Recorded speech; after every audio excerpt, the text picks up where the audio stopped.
Olvera. Buenas tardes, buenas noches, porque este programa es para verlo en diferentes horarios y es absolutamente repetible.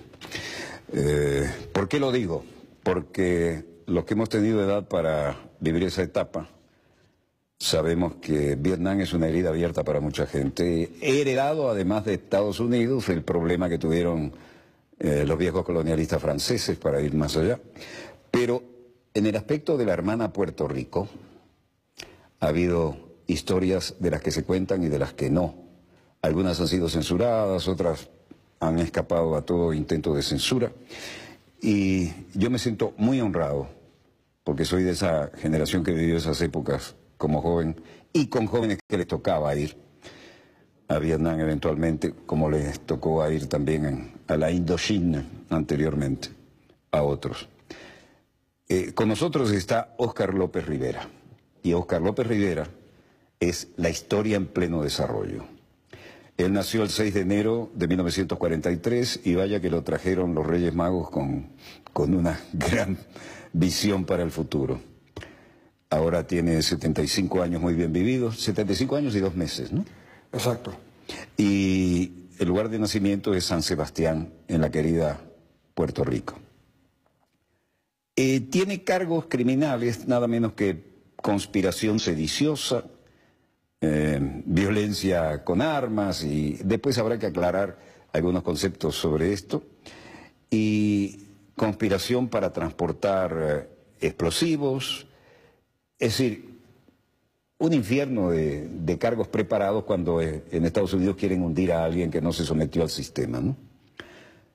La condena fue de 70 años de prisión, primero fue una, después le agregaron más, y encarcelado por el gobierno de los Estados Unidos, entre otras cosas, por ser un independentista de la hermana Puerto Rico y por otras cosas que yo no voy a decir porque tenemos acá al protagonista en persona. Bienvenido, maestro.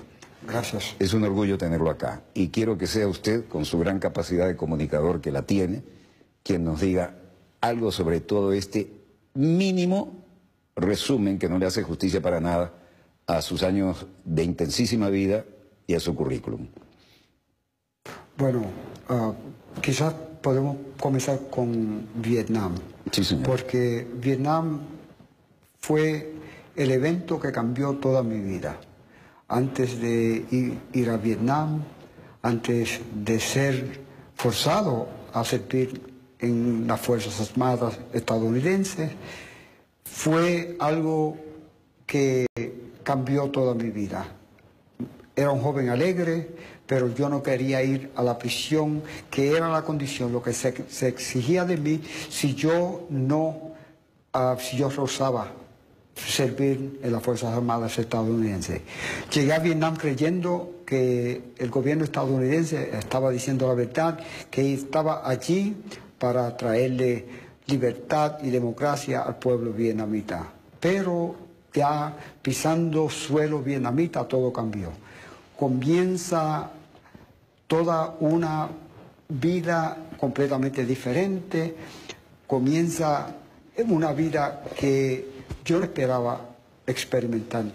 Por ejemplo, sacar a todos los trabajadores de una siembra de arroz, 100, 150, sacarlos de su trabajo, catearlos, por horas y horas tenerlos parados en el sol, después de eso ir a su aldea, meternos en todas sus casas, sin ninguna razón.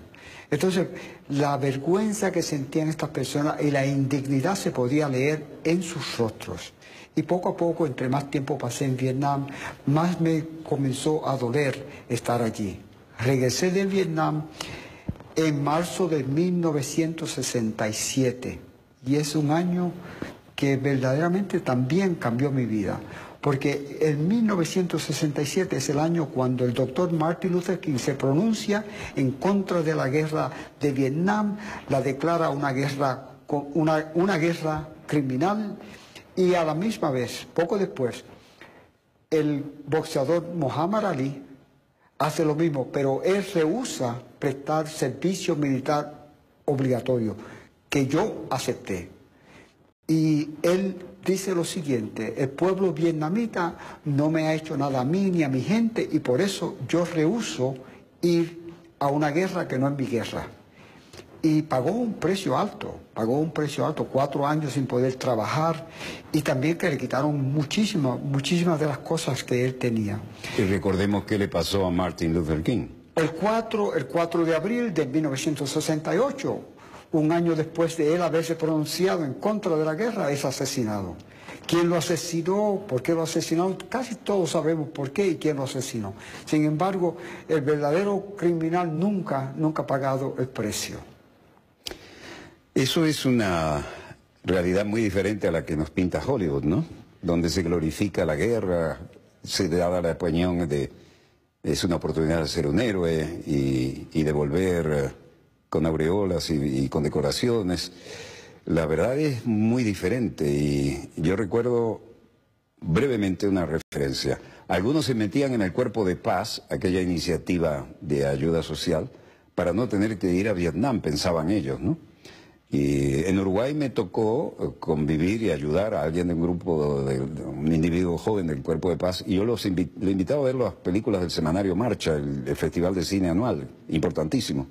Y cuando empezó a ver las películas de Indochina, de la época francesa y de Vietnam, dijo: Walter, no me invite más a estas cosas porque creo que no me voy a salvar de ir a Vietnam, y yo no creo en esa guerra. El problema es que muchísima gente no creía en la necesidad de esa guerra, ¿no? Bueno, en Canadá, estadounidenses que rehusaron ir a la guerra había más de 100.000, en Canadá nada más. Casi todos jóvenes, profesionales, y quizás lo mismo podemos decir de los que se opusieron a la guerra, que verdaderamente fueron los que empujaron duro el fin de la guerra en Vietnam.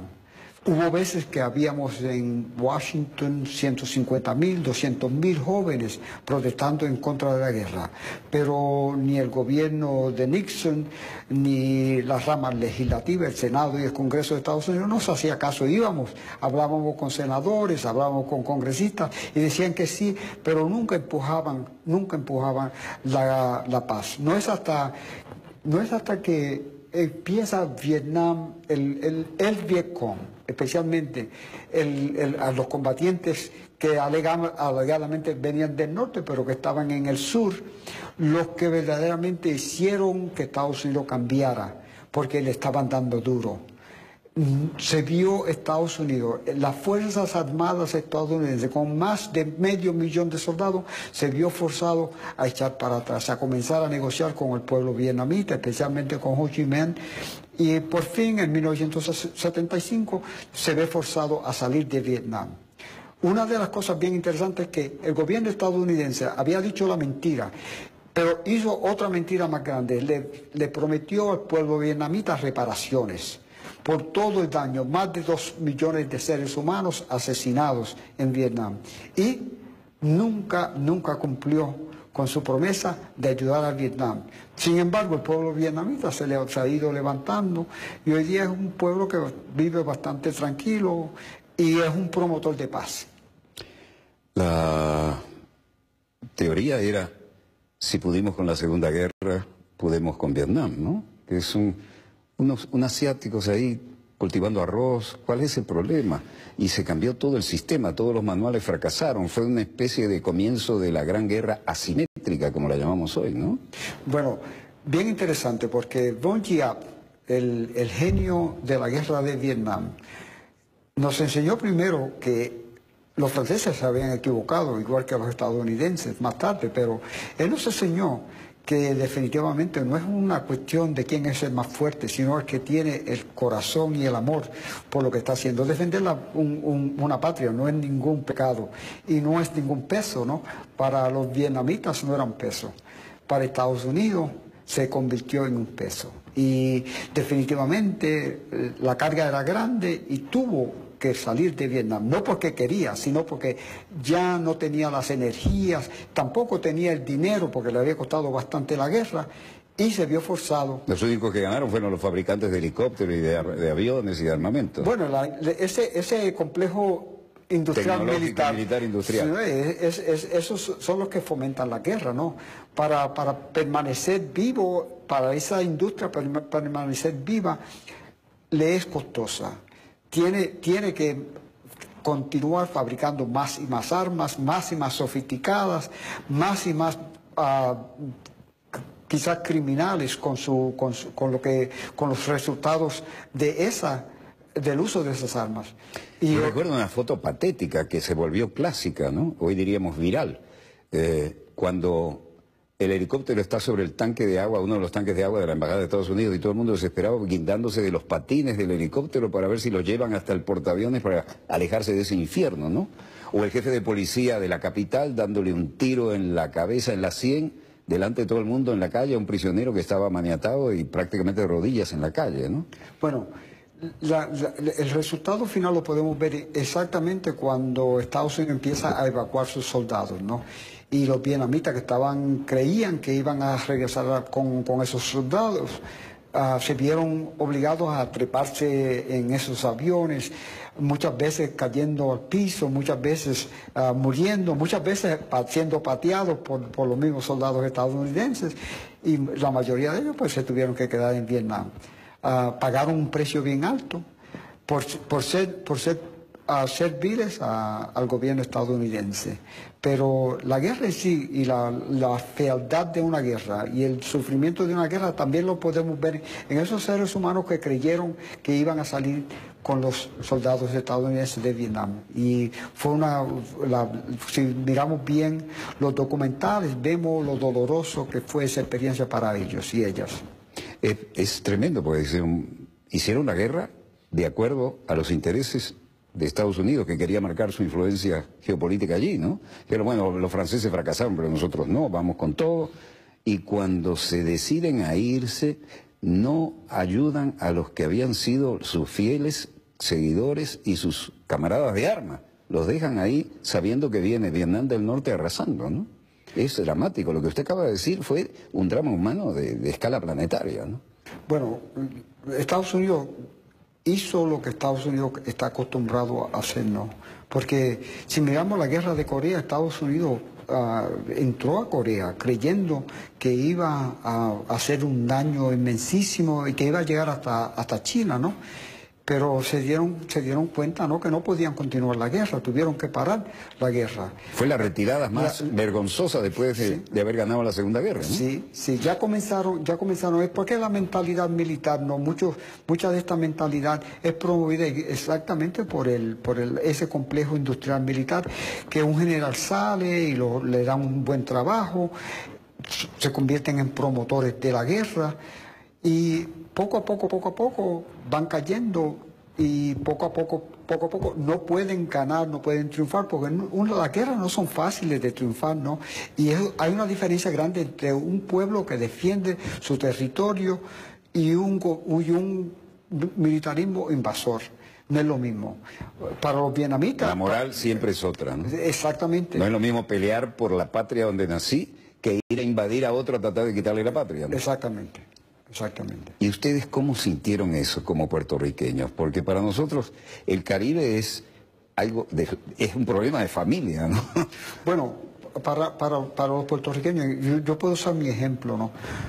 Yo no me identificaba como independentista hasta 1967. Para mí, yo había vivido en Estados Unidos por 10 años, yo había llegado a Estados Unidos a los 14 años de edad, había estudiado en Estados Unidos y creía que Estados Unidos era un sitio tan malo.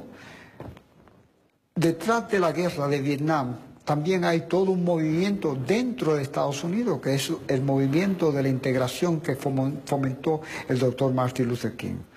Toda una cuestión de integración, pero también una cuestión apelando a las creencias religiosas, promoviendo la paz, y sin embargo pagó un precio bien alto.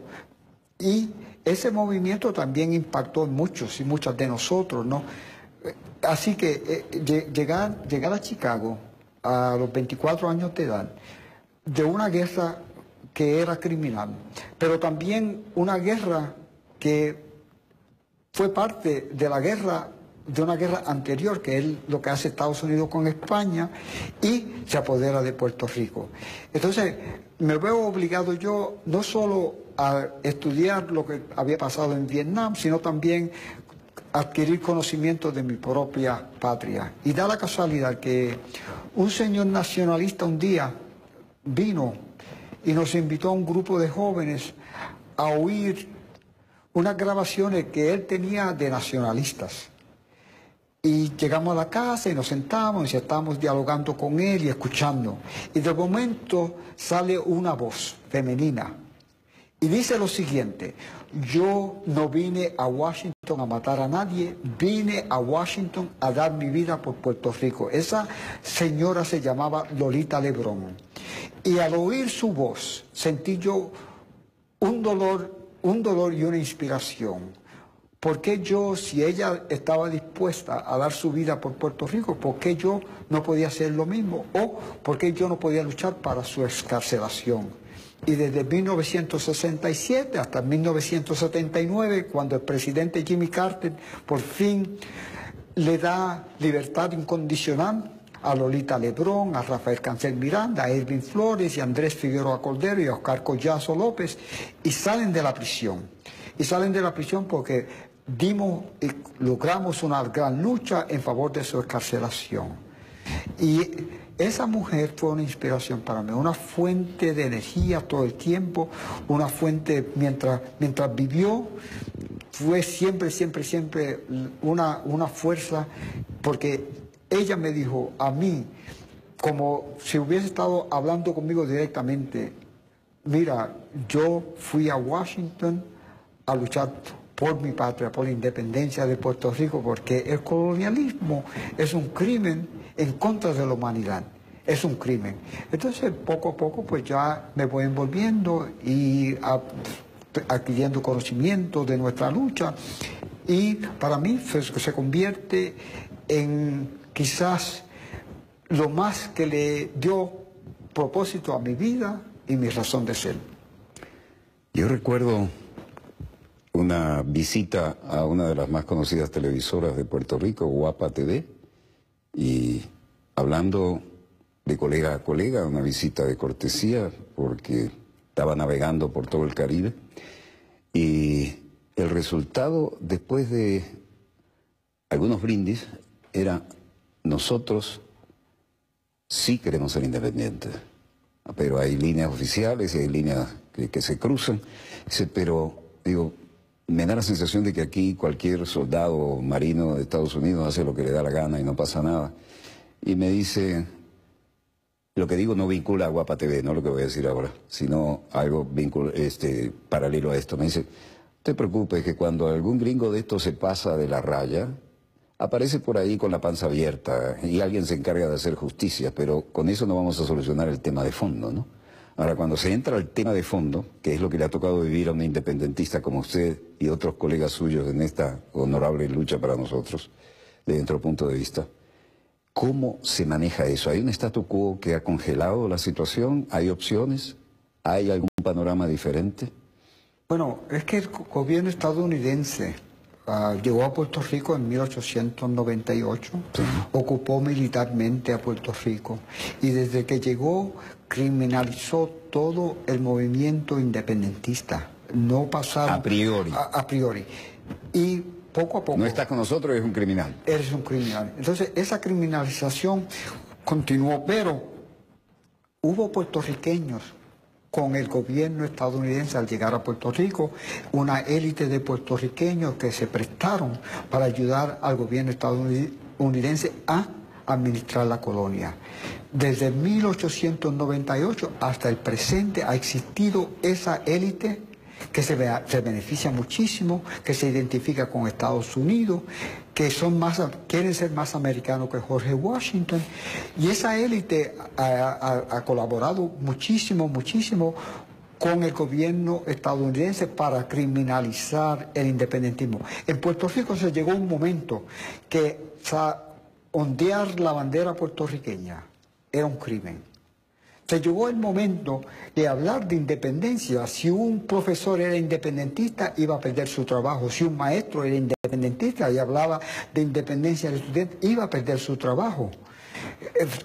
Se convirtió en un sitio donde hablar de independencia era un crimen. Y eso fue parte trabajado por esa élite que ha ayudado al gobierno estadounidense a administrar la colonia. Hemos sido criminalizados por 120 años. Y cuando la persecución se hace dura, cuando puertas se le cierran a una persona que no puede trabajar, no puede funcionar porque la policía, los federales están encima de uno, se hace bien duro. Cuando decimos los federales es el FBI. FBI. Pero también hay otras agencias en Puerto Rico que también operan con una forma bastante clandestina, que son las otras agencias. Por ejemplo, el Drug Enforcement Agency, la DEA, ellos también operan dentro de Puerto Rico, pero también personas que cuando hacen alguna enredada de independentistas, ellos participan. También las Fuerzas Armadas de Estados Unidos. Hay un caso donde un teniente de las Fuerzas Armadas estadounidenses le está poniendo una bomba al Colegio de Abogados de Puerto Rico. Hay ese caso. A la sede del Colegio de Abogados. Del Colegio de Abogados. Está poniendo la bomba. Un teniente que está en Puerto Rico sirviendo en la Marina de Estados Unidos. Esas son las cosas que muchas personas no saben.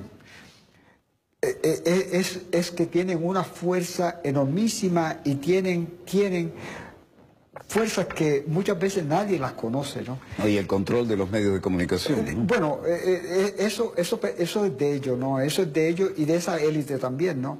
En Puerto Rico hay una élite, por ejemplo, el periódico El Nuevo Día. Analicemos los medios. Sí, eso es muy importante porque se sabe poco y nada fuera de Puerto Rico de cómo funciona el manejo de los medios. Bueno, le voy a dar un buen ejemplo para que usted tenga una idea. Bueno, en Puerto Rico constantemente, por lo menos una vez a la semana, sale alguien en el radio o en la televisión diciendo lo siguiente: los independentistas odian a los americanos. Nosotros no odiamos a los americanos. Por ejemplo, en mi caso, mi familia, yo tengo 3 generaciones, por lo menos 3 generaciones viviendo en Estados Unidos, nacidos y criados dentro de Estados Unidos. Aman a Puerto Rico, pero la sede de donde ellos viven es dentro de Estados Unidos. La diáspora puertorriqueña hoy día consiste de 5 millones de puertorriqueños. La población en Puerto Rico es de 3 millones. Hay más puertorriqueños viviendo dentro de Estados Unidos que en Puerto Rico. Entonces, ¿cómo yo voy a odiar a mi propia gente? Pero eso es parte de la propaganda. Parte de la propaganda también es mentir de lo que nosotros queremos. Por ejemplo, yo llegué a Puerto Rico y lo primero que dije fue que luchar para descolonizar a Puerto Rico tenía que ser un acto de amor. Usted llegué cuando venía de Vietnam, ¿será? Bueno, cuando salía ahora de la prisión. De la prisión. Sí, cuando fui encarcelado. Ese es un capítulo imprescindible que usted explique por qué, cuánto y en qué condiciones estuvo usted en prisión por ser simplemente un patriota puertorriqueño. Bueno, yo estuve 35 años, 11 meses, 2 semanas preso. 35 años, 11 meses, 2 semanas. Sí, estuve 12 años, 4 meses en solitaria. Esa prueba de poner a una persona en solitario es para volver loco a mucha gente que no tenga claras ideas y una personalidad suficientemente madura, ¿no? Pero ¿cuánto tiempo fue en encarcelamiento solitario? 12 años, 4 meses. 12 años. 12 años, 4 meses. Y esto era lo que yo tenía, acceso nunca directamente a mi familia. Me visitaban, pero era a través de un cristal. Me daban 2 llamadas telefónicas al mes de 15 minutos cada una. Ello quiere decir que yo no tenía contacto con mi familia directo, porque es triste que la madre de uno venga a visitar a uno. ¿Y usted no puede darle un beso, un abrazo? Nunca pude. Lo mismo con mi hija, lo mismo con mi nieta. Y eso es un proceso todo bien doloroso, ver a su madre llegar y no poder siquiera tocarla. Pero además de eso, es un sistema bien deshumanizante porque... Para quebrar la moral. Y lo que se emplea es la privación sensorial. Por ejemplo, yo estaba en una celda monocromática. Todo alrededor mío era monocromático. 1 hora, 15 minutos salía a la de esa celda cada día. Una hora, sol, si se no, podía. no, una vez a la semana me permitían 2 horas de sol. Una vez a la semana. Pero usted salía, ¿cuánto me dijo antes de esa celda? ¿1 hora? 1 hora, 15 minutos. ¿Cada cuánto? 6 días a la semana era así. Un día a la semana me enviaban al patio. Me daban 2 horas en el patio. Una vez a la semana podía ver el cielo. Podía ver el cielo. Y recibir un poquito de sol. Un poquito de sol. Y si había sol. Porque Estados Unidos, pues, en el invierno casi no se ve el sol. Pero lo importante de todo... ¿Dónde era esa prisión? Bueno, la primera se llamaba la penitenciaría de Marion, Illinois. Y la segunda, que también fue y sigue siendo la peor prisión dentro de Estados Unidos, se llama ADX Florence, Colorado. Está en Colorado, en el estado de Colorado. Ahí era un poquito más duro porque ahí yo no podía ver absolutamente un árbol. No podía ver, porque las paredes eran altísimas, altísimas. Entonces de ahí lo único que yo podía ver era el cielo. Cuando salía, lo único que yo podía ver era el cielo. Pero una cosa bien importante que muchas personas no entienden es... Eso es para quebrar moralmente y psicológicamente a cualquiera, ¿no? Definitivamente. Pero hemos evolucionado viendo colores. Viendo colores. El color juega un papel importante en nuestra evolución. Hemos evolucionado moviéndonos en constante momento. Estar en una celda por 22 horas 45 minutos diarios es un castigo grandísimo. No tener acceso a aire fresco es un castigo horrorísimo. ¿De qué tamaño era la celda? A 6 pies por 9 pies. Es decir, 1,80 m, 2 metros por casi menos de 3. Sí. Menos de 3 por 2. Sí. Bueno, entonces una de las cosas bien interesantes es que esa prisión en Marion, la de Marion, Illinois, fue construida sobre agua, que ellos la rellenaron. Entonces, humedad total. Humedad todo. El piso, en el verano salía agua. Yo para hacer ejercicio en ese piso tenía que secar ese piso y secarlo y secarlo y secarlo. Y terminaba y ya a la hora de nuevo aparecía el agua. La cosa que tampoco entraba aire fresco, tampoco. ¿Era todo por ductos? Sí, como estaba construida, era por detrás, entre celdas, la construcción es celdas en un lado y celdas en el otro lado, entonces por el medio es que entra un poquito de aire. También... bien interesante en este sitio es que Amnistía Internacional declaró en 1986 el tratamiento al que nosotros lo que estábamos experimentando allí era un crimen legal. En otras palabras, Estados Unidos, el gobierno estadounidense podía hacer con nosotros lo que quisiera. La cuestión... Un crimen de lesa humanidad. De lesa humanidad. En la supermáxima, cuando yo llegué, me estuvieron despertando por 58 días consecutivos cada media hora. Por Dios. Así que... Privación de sueño, todos sabemos, es el escalón más brutal para quebrar a una persona, ¿no? Y yo... Repita esto. Bueno... ¿Lo estuvieron despertando? Cada media hora por 58 días consecutivos. Lo único que me ayudó a mí es que yo había aprendido a hacer el ejercicio de respiración honda. Y lo hacía. Y me metía bien profundamente dentro de mí y me relajaba. Y es casi igual que si uno estuviera durmiendo.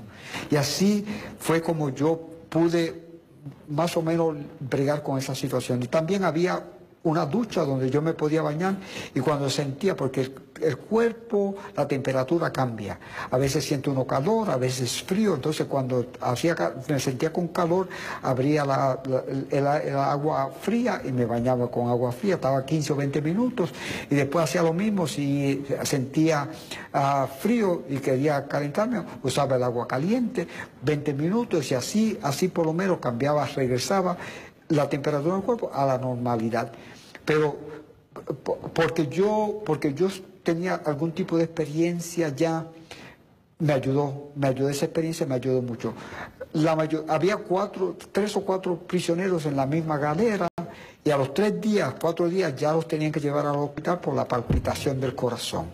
Porque el corazón empieza a palpitar en una forma bien acelerada. Somatiza toda esa barbaridad. Exacto. Pero además, usted es un héroe de guerra condecorado. Sí. Creo que tiene la medalla de bronce, ¿no? De bronce. ¿La estrella de bronce? Sí. Creo que es la 4ª en jerarquía. Sí. Y además es un veterano de guerra. Sí. Y ese fue el pago. Por querer que Puerto Rico fuera independiente. El socio asociado en sociedad. La condición nuestra como puertorriqueños, ¿no? Y hay muchísimos puertorriqueños que prestan servicio militar obligatorio, especialmente después de 1980 por las condiciones económicas en Puerto Rico. Porque es decir, es un escape.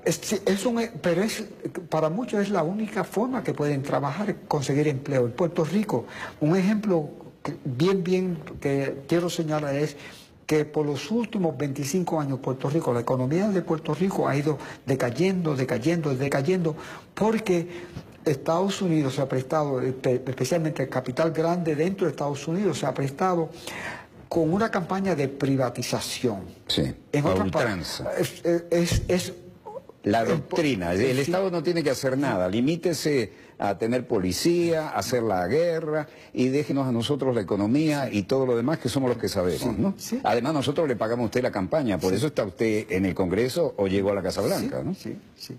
Puerto Rico sufre ahora mismo de algo impuesto por el Congreso de Estados Unidos, que es bien interesante, se llama la Junta de Control Fiscal. Esa Junta tiene 7 miembros y esa Junta es la que dicta cómo se va a gastar el dinero que se genera en Puerto Rico, recaudando taxes, impuestos, todo lo que va al erario público. Ellos determinan cómo ese dinero se va a usar y solo están ahí por una razón, porque Puerto Rico tiene una deuda criminal, una deuda sucia de 74 billones de dólares.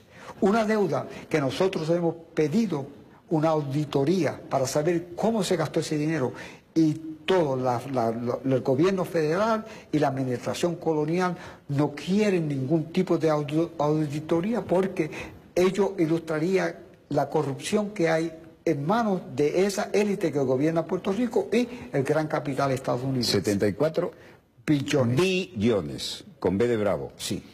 Y ellos quieren cobrar eso. Y le voy a dar un ejemplo muy de lo que ellos tienen en mente. En agosto del Tampoco querrán que lo paguen mucho porque los quieren tener de rehén, ¿no? Económicamente. Bueno, ellos lo que quieren ahora mismo es pagar. Que esos bonos, los dueños de esos bonos cobren su dinero. Y son los hedge funds la industria bancaria.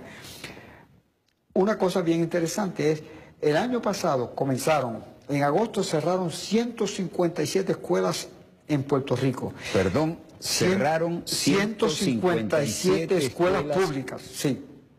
Y ahora el gobernador... ¿Y el derecho humano a la educación? No, eso no existe. Allí no tenemos ningún derecho.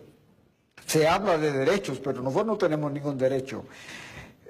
Ahora mismo el gobernador de Puerto Rico está proponiendo cerrar 300 escuelas más. Entonces, perdón, esto hablábamos primero de 175 escuelas, ¿no? 157 cerraron. 157, en agosto. Pero además 300 escuelas más quieren cerrarlas. Están proponiendo 300 escuelas para el próximo, en agosto, 300 escuelas pueden quedar cerradas en Puerto Rico. Eso quiere decir que maestros van a ser desempleados, que profesores universitarios van a ser desempleados. Ello quiere decir que Puerto Rico está perdiendo y estamos perdiendo el recurso principal porque tenemos una fuga de cerebro forzada. Durante los últimos, le dije anteriormente, de los 5 millones de puertorriqueños que están viviendo dentro de Estados Unidos, más de 2 millones de esa cantidad han sido forzados en los últimos 20 años, las últimas 2 décadas, doctores, ingenieros, maestros, que en Puerto Rico no tienen trabajo por la privatización. En Puerto Rico la compañía de teléfono en 1992 la privatizaron a 24 horas al día. Hoy día pasamos por frente de ese edificio y está completamente destruido el edificio. Las compañías de teléfono lo que hicieron fue privatizar, pero a la misma vez desemplear. Un hermoso ejemplo de neoliberalismo. Del neoliberalismo. Puerto Rico quizás es el experimento más grande en neoliberalismo, especialmente con la privatización. En Puerto Rico todo está privatizado, el aeropuerto está privatizado, el tren, un tren urbano que crearon que es como un elefante blanco, también está privatizado. Mire. El agua. El agua, esto es bien interesante. El oxígeno no lo han podido privatizar. Pero casi, que viene en bombonas. Sí, quizás también lo privaticen, están en ese proceso. Pero una de las cosas bien interesantes, en Puerto Rico nosotros pagamos por la construcción de carreteras. Pero si yo entro en un sitio específico, $3.50 al entrar, voy una milla y regreso y pago $3.50 más, $7 por mover mi vehículo, por usar esa vía, $7 por una milla. Esa es la realidad que vivimos los puertorriqueños, esa es la realidad. Puerto Rico está privatizado. Podemos entrar en cualquier highway en Puerto Rico y va a pagar. Hay peajes. ¿Y peajes escalonados entonces? Sí, no sí. Es que pago una vez y recorro toda la autopista. No. Cada tanto, otro peaje. Otro peaje. De donde yo vivo con mi hija en Santurce, voy a Ponce y son 3 peajes. Si voy de Santurce, donde vive mi familia en San Sebastián, son 3 peajes. Ahí es $1.50, ya son $4.50. Y si regreso, que ir a trabajar, pero si regreso, tengo que regresar a mi casa. Entonces son ya $15.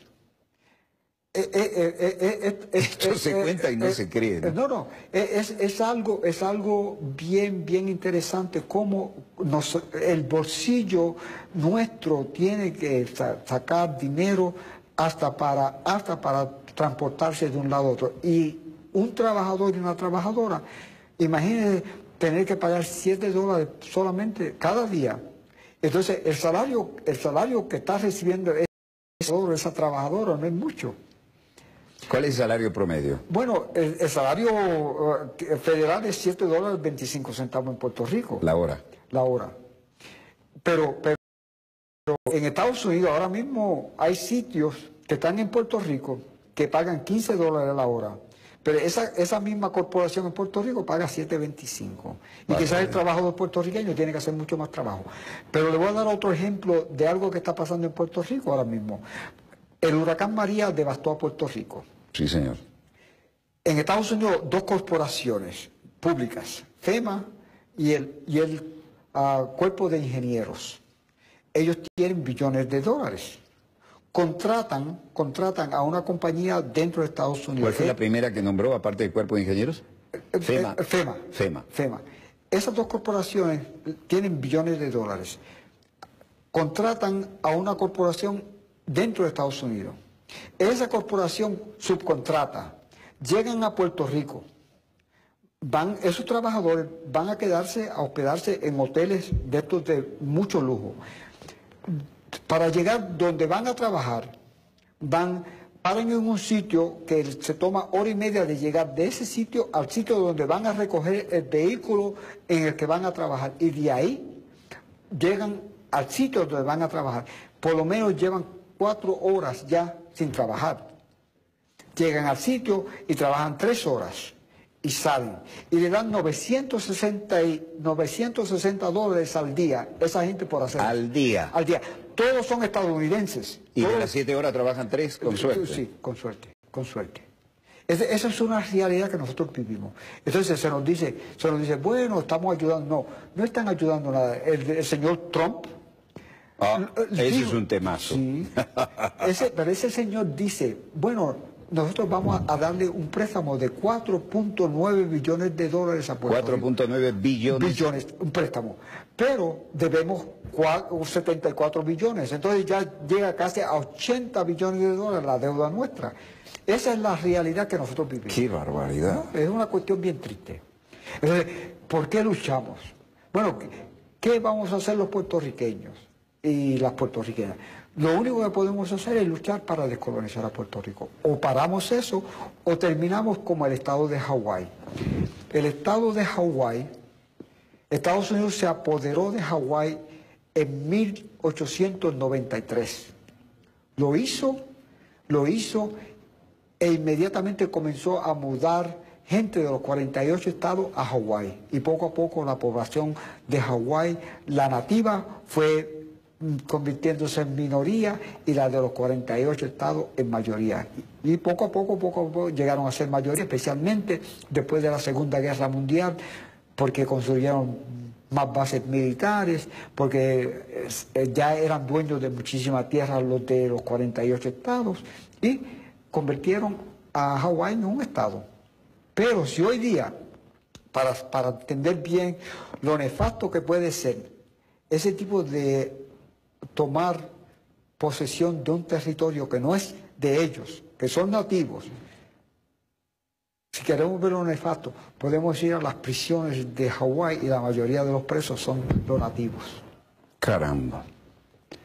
Es un panorama desolador y no hay en este momento... Vamos a corregir un poquito el micrófono acá. Ese programa desolador no aparece en ninguna de las cadenas de televisión de Puerto Rico. Bueno, no aparece en ninguna cadena de televisión de costa a costa en el continente de Estados Unidos, ¿no? Porque se supone que uno que trabaja en la información internacional y que vive obsesivamente revisando fuentes, nunca he visto una denuncia de este calibre, aunque para ustedes debe ser algo cotidiano, ¿no? Bueno, las noticias, los medios en Puerto Rico son medios controlados, ¿no? Quizás donde único de Puerto Rico es una que se llama Democracy Now!, que sale de Nueva York, que ha sido una reportera bastante decente, que trabaja y dice la verdad. Y ella nos ha dado cobertura. Democracy Now! Me suena, sí, tiene un posicionamiento, sí. ¿no? Amy Goodman ha sido una mujer bastante comprometida. Pero le voy a hacer un cuento porque creo que es importante esto. FEMA hizo un contrato con una compañía que supuestamente iba a trabajar para reconstruir la cuestión de la electricidad en Puerto Rico, que se había caído por completo, y le hizo un contrato de... ¿Por el tema de los huracanes? Después del huracán. Le hace un contrato de $300 millones a esa compañía. Disculpe, voy a hacer groseramente el corte este. Uno dice huracanes. ¿Cómo quedó Puerto Rico después del huracán? Bueno, yo llegué a Puerto Rico el 30 de septiembre, 10 días después del huracán. Y cuando el avión estaba volando sobre Puerto Rico parecía que había sido víctima de una bomba atómica. Parecía todo quemado. Todo parecía quemado. Arrasado. Arrasado y como que se había quemado todo. La cordillera central es montañosa y esas montañas son preciosísimas y eso estaba completamente en el piso, no había nada. Había casas, casi todas las casas sin techos. Una situación bastante triste. Para mí fue doloroso ver esas condiciones. Yo había salido de Puerto Rico el 17 de septiembre. Había estado en Filadelfia, donde había 3 actividades, y había estado un día en Rutgers University en New Jersey, y el día 20 regresé, y cuando regresé me cancelaron el vuelo porque el huracán ya había atacado a Puerto Rico. Me fui a Chicago, entonces estuve 10 días en Chicago y regresé a Puerto Rico, y es cuando yo veo las condiciones en Puerto Rico. Cuando yo verdaderamente veo la devastación que sufre Puerto Rico. Uno dice Chicago, la ciudad de los vientos, pero sí, los vientos estaban en Puerto Rico acabando con todo, en Puerto Rico. Y definitivamente, si no es porque el pueblo puertorriqueño sigue siendo por lo menos un pueblo que quiere luchar, toda la limpieza, todo el trabajo que se estaba haciendo en Puerto Rico y que se continúa haciendo... No hubo ayuda federal suficiente, nunca. Los dejaron como si no tuvieran nada que ver con ellos. Bueno, a lo que yo iba a llegar es a esa compañía que le hicieron un contrato de $300 millones. La compañía se llama Whitefish, ha salido en los medios, pero un reportero de CNN se va porque ve algo que no cuadra y se va detrás de averiguar qué era Whitefish. Es una compañía... ¿Whitefish como pescado blanco? Sí. Es una compañía que tenía 2 empleados. Y le dieron un contrato de 300 millones de dólares. 300 millones de dólares para una compañía de 2 empleados. Nunca había tenido un contrato, millonario. Y se la dan, porque esto es todo una cuestión de política, esto es una cuestión de corrupción. ¿No? Sí. Y también, bueno, le dan dinero al Partido Republicano, le dan partido a los partidos estos políticos que están allí y los compran. Y ¿no? después le cobran el favorcito, sí, ¿no? Claro. Yo recuerdo cuando estudié en la Fletcher School, la escuela de los Kennedy, decían con mucho orgullo, ¿no? El papel de los lobbies en la toma de decisión en política exterior. Y había que ver, pero de repente el lobby del aparato tecnológico militar industrial, o el lobby, por decir algo importantísimo, el lobby pro-israelí, no figuraba en el pensum. No, la fuerza que tiene, por ejemplo, el complejo industrial militar, y la fuerza que tiene ese lobby, esa fuerza... Mueve dinero, pero estratosférico, y paga campañas, y no solo en especies, ¿no? No solo en dinero, también en especies hay favorcitos. Bueno, Alexander Haig, cuando fue jubilado, él se fue con una de las compañías más grandes del complejo industrial militar. Lo hagan, usted candidato a Chairman of the Board. Sí. Por su prestigio, claro, pero sí, nos ayudaste a crecer exponencialmente. Claro. Es increíble. La gente que no entiende el papel de los lobbies en Estados Unidos no entiende muchas cosas, ¿no? Pero el lobby es legal y si uno se registra como tal, actúa. Y mueven millones de millones y le buscan la caída a quien sea. Había alguien que le dijeron, mire, pero ¿cuánto hace que usted no toma vacaciones? Bueno, tengo mucho trabajo, pues yo soy un workaholic, ¿no? Pero mire, tenemos un bungalow en una isla en el Caribe, por favor, acepte esto, que queremos hacer algo por usted que ha hecho tanto por nosotros. ¿Se acuerda de fulanita? Sí, qué casualidad, va a estar en el bungalow de al lado, está de vacaciones allí también. Le entran por todos lados, ¿no? Sí. Pero una de las cosas bien interesantes que pasa dentro de Estados Unidos, ¿no? Esta cuestión de esconder dinero. Esconder dinero. En Estados Unidos hay 2 hermanos. Dos hermanos. De una familia. Son los Koch brothers. K-O-C-H. K-O-C-H. Koch brothers. Sí. Ellos para el 2012... Ya me imagino de qué lado están, en el Medio Oriente. Ellos en el 2012 tenían un capital declarado de 82 billones de dólares. 82 billones con B de Bravo. Esas personas se especializaron, esta cuestión de neoliberalismo, si alguien lo ha fomentado y si alguien ha hecho un trabajo bien efectivo, han sido esos 2 hermanos. Ellos hicieron dentro de Estados Unidos, crearon y siguen creando un sistema que es peligrosísimo. Pero una de las cosas bien interesantes es lo que ellos hacen en 1971. Todo este grupito de capitalistas grandes como David Rockefeller y ellos comienzan a promover lo que ellos dijeron eran cosas que tenían que cambiar dentro de Estados Unidos. Y lo primero que dijeron, por todas estas cuestiones que estábamos haciendo, los que nos oponíamos a la guerra, que había un exceso de democracia y eso había que terminar. Eso tenía que terminarse. Tenía que comenzar la globalización, tenía que comenzar la privatización, tenía que desregular la industria bancaria y también cambiar mucho de lo que estaba dentro de las universidades en Estados Unidos. ¿El pensum de estudio también? Sí, porque estaban saliendo muchos liberales. Exacto. Bueno, hay momentos y lugares donde Estados Unidos decir liberal ya es un insulto, es lo próximo es decirle comunista. Sí. Al estilo de Estados Unidos, ¿no? Acá no significa eso. Sí.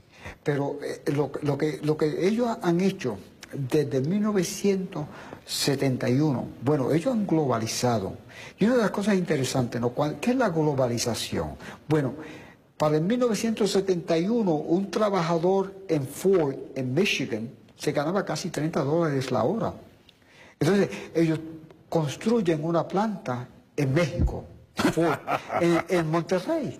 Le voy a decir algo, yo estuve en esa planta. Siga adelante porque eso es un poema. Sí. Bueno, con 3 horas de trabajo, que le pagaban $90, $30 eran $90. En México podían conseguir un trabajador por toda una semana por $90. Entonces, la globalización... Es una grosería, sí, ¿no? Sí. Repítalo, por favor. Bueno, en Estados Unidos, la hora... $30. $30. Entonces, 3 horas de trabajo que le daban a ese trabajador era el salario de un trabajador en México. ¿De todo el Nike, mes? De toda una semana. De toda la semana. De toda la semana. Como Nike se mudó a Indonesia, el salario eran $17 la hora en Estados Unidos de la Nike. Le pagaban 29 centavos, creo que eran 29 centavos la hora a los trabajadores en Indonesia. Esa es la globalización, lo que muchas personas no entienden, creen que esto ha pasado por osmosis. No, esto pasó bien calculado, algo bien calculado. Entonces, Puerto Rico ha sido parte de todo ese proceso de privatización. Esos experimentos se ven en Puerto Rico. También se ve en Puerto Rico las cuestiones de la legalidad. Por ejemplo, hasta 1984 Puerto Rico podía declararse en bancarrota. Hicieron un tipo de ley que prohíbe que Puerto Rico pueda ir y reclamar bancarrota. Puerto Rico tiene que pagar exactamente la deuda, no puede ir a bancarrota. Es decir, no le protege nada la ley de bancarrota hecha para los poderosos en el Estados Unidos continental. Exacto. Bueno, y además una cosa que se me quedaba, los usan también como polígono de tiro, ¿no? Sí. ¿Todavía? Bueno, ya... Era la isla Nena. Vieques sí, ellos se fueron, pero dejaron todo el desperdicio. No, nadie puede vivir allí. Bueno, contaminadísimo, ¿no? Vive puertorriqueños, pero Vieques hoy día todavía tiene el nivel de cáncer más alto de todo Puerto Rico, porque todavía el agua está contaminada. Ellos no limpiaron lo que tenían que limpiar, se comprometieron como hicieron en Vietnam, que iban a proteger, iban a reparar. No han hecho eso. En ninguno de los dos lados hicieron nada. En ninguno de los dos lados, no lo han hecho. Bueno, en Vietnam eran los enemigos, sí. Pero Puerto Rico es padre de la propia patria. Y hicieron lo mismo que en Vietnam. Bueno, ellos dicen. No quiero insultar a ningún puertorriqueño independentista como es usted. Bueno, Óscar López Rivera, recuerden ese nombre, Óscar López Rivera. Es una representación de un drama en pleno desarrollo y que parece inaceptable en los años que vivimos, pero así funciona el imperio, ¿no? Sí. Esto es sobrecogedor y hay ciertas cosas que quedan en el tintero porque no las hemos podido tratar hoy. Yo le agradezco profundamente su valor cívico de venir aquí a declarar eso, siendo un hombre que ha combatido en Vietnam, que ha sido condecorado con la Estrella de Bronce, que creo que es la cuarta en importancia de todas las condecoraciones, cantidad que hay, y tiene todo el derecho moral para hablar, porque usted arriesgó la vida por ese país y ahora, como buen cristiano, supongo, y hombre de fe, alguna fe tenemos, ¿no?, en común, no sé.